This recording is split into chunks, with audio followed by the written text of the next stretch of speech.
Good evening. And right before we dive into this main topic, which are the vaccine mandates and the people who are now getting compensated because they refuse the mandates, I'll quickly mention once again that for the past 6 months now, I've been working on building a new television program. It's called PrimeTime Unscripted, and it has actually been running on TV for the past 6 months now. It's been running over on NTD. And in my opinion, it's a good show. It's a full production. It's got several producers attached to it. It's got like 10 staff members, including cameramen, sound engineers, lighting specialists, and everybody else, and 4 co-hosts besides myself.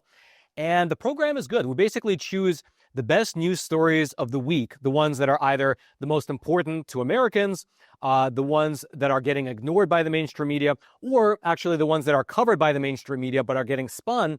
And we discuss them. And we talk about it sort of in a lighthearted way. We don't take anything too seriously, but we still respect the intelligence of the viewer. And so we don't like spin anything. We don't try to like push any narratives.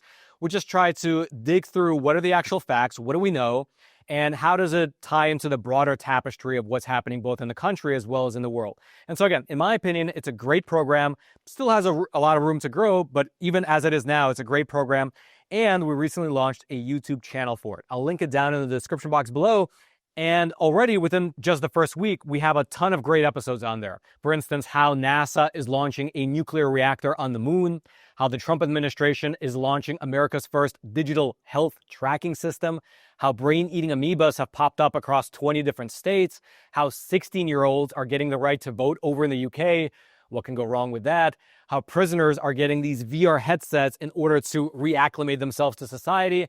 We have another episode going through how RFK exposed well over 100 cases of organ transplant abuse here in the US, among many other stories. So if you want to check those out, including a lot of stories we have coming up in the next week, just click on that link in the description box. It'll take you to the YouTube channel. Subscribe. It's free. Just join us over there, and I'm sure you will love it. Now, with that caveat out of the way, let's get to the main topic. This right here is the logo for Mercy Health. It is a healthcare system which operates both hospitals as well as outpatient clinics across 2 different states in the Midwest, Illinois as well as Wisconsin. And if you happen to go to their website today, meaning August 18th, 2025, and you scroll to the bottom, you will find this anti-discrimination paragraph. Quote, Mercy Health is an affirmative action / equal employment opportunity employer. It is the policy of Mercy Health to take affirmative action to ensure that no employee or applicant for employment is discriminated against because of age, race, religion, color, handicap, sex, physical condition, etc. Now, that type of a statement is technically easy to write. In fact, it's very likely just a boilerplate statement that's copy and pasted over to the website. However, actually living up to such a thing is a lot more difficult, especially in a hostile social environment. Case in point, during the years of the COVID pandemic, or to be even more specific, during the period of the COVID pandemic when you had vaccine mandates getting instituted seemingly everywhere, Mercy Health was no exception. They put into place a COVID vaccine mandate, making it necessary for their employees to get the COVID shot if they wanted to keep their job.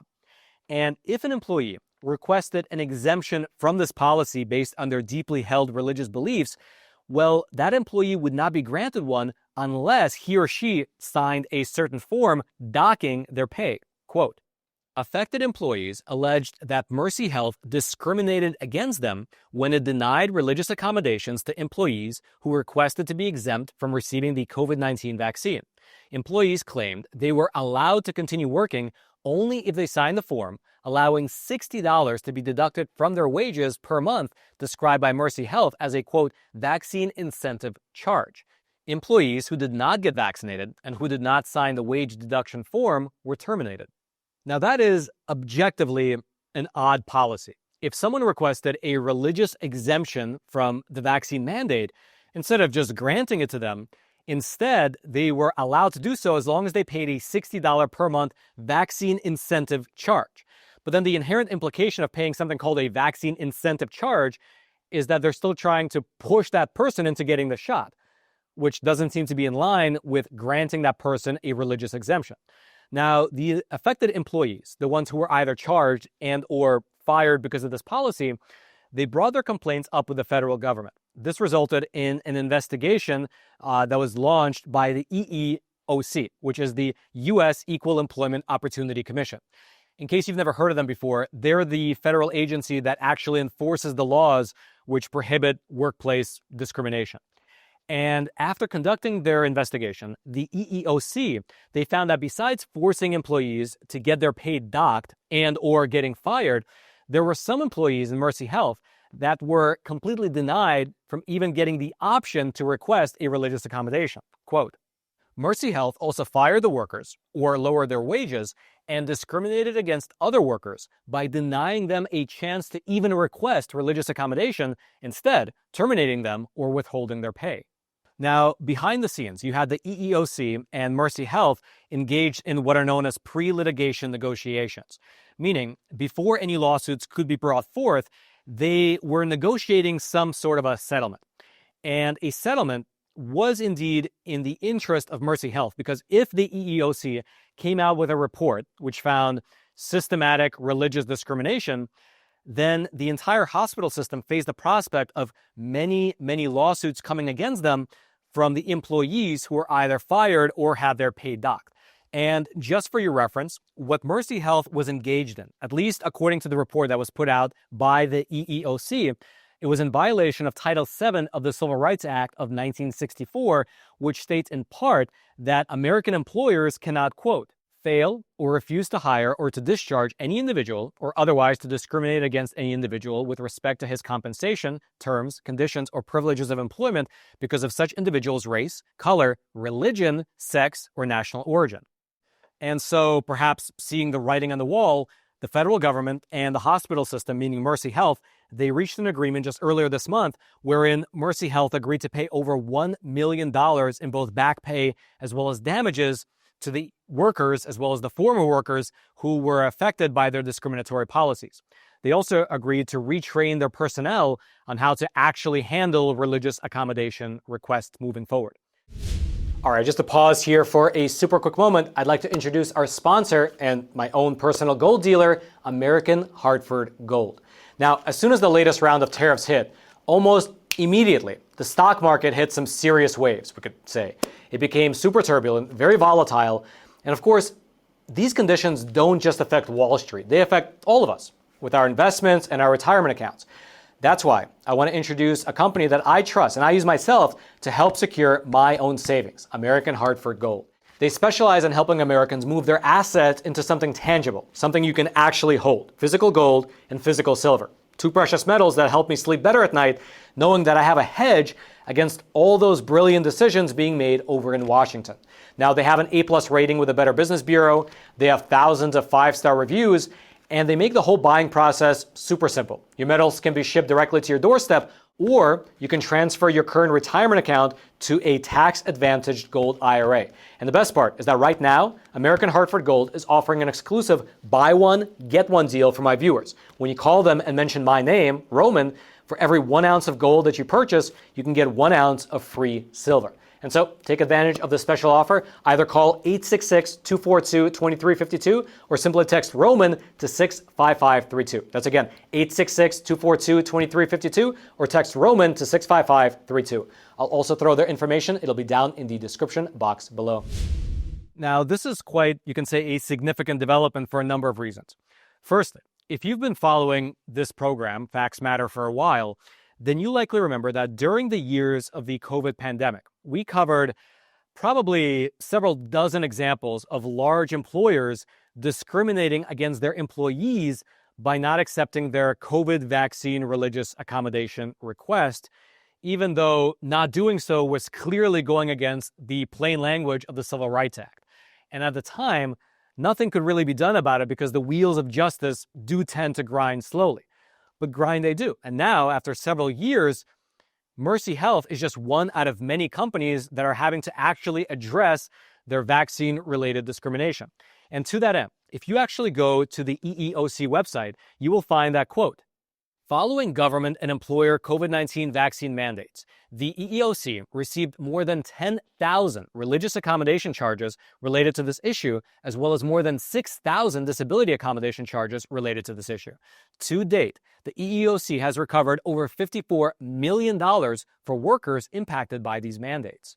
which might seem like a lot of money, but it might actually just be the beginning. Because if you head on over to the EEOC website today and you filter it for religious discrimination, you will find many examples of pending cases, including with Las Vegas casinos, rehab and therapy providers, the Mayo Clinic, Silver Cross Hospital, among many other institutions who are now having to reckon with the actions that they took over the last 5 or 6 years. Now, of course, I will mention that many of those cases are still pending and everyone is innocent until proven guilty. But at the very least, we can say that these companies are now having to, at the very least, answer for their actions that they took during the COVID pandemic. And so that's what's happening in the private sector. In the public sector, though, it is a similar situation. With President Trump now in office, the federal government has actually been ordered to expunge all of their records that are related to whether or not an employee took a COVID-19 vaccine or not. Specifically, in a memo that was circulated to every department head in the Office of Personnel Management, here's what it said in part, quote, "All information related to an employee's COVID-19 vaccine status, non-compliance with prior vaccine mandates, or exemption requests must be expunged from any employee's official personnel folder."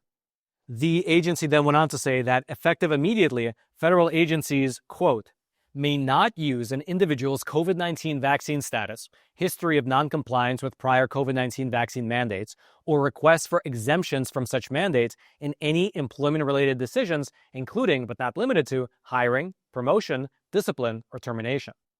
And then in a statement accompanying the memo, you had the director of the Office of Personnel Management, Mr. Scott Cooper. He said the following, quote, "Things got out of hand during the pandemic, and federal workers were fired, punished, or sidelined for simply making a personal medical decision.